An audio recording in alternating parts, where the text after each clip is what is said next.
नमस्कार, मी शुभांगी होते बोलते प्रादेशिक हवामान केंद्र मुंबई इथून।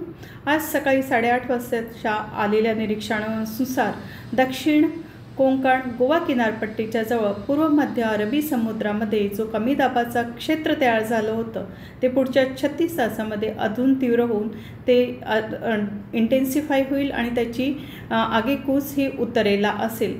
ह्याच्या अनुषंगामध्ये महाराष्ट्राच्या संपूर्ण कोकण किनारपट्टीला ऑरेंज अलर्ट दिलेला आहे, तर रायगड आणि रत्नागिरीला रेड अलर्टसुद्धा दिलेला आहे। ह्या वेळेला वाऱ्याचा वेग 35 ते 40 किलोमीटर इतका असू शकेल, काही ठिकाणी तो 60 किलोमीटर इतका सुद्धा जाण्याची शक्यता आहे। सोबतच मेघगर्जनेसह काही ठिकाणी मुसळधार ते अतिमुसळधार पाऊस पडण्याची शक्यता आहे।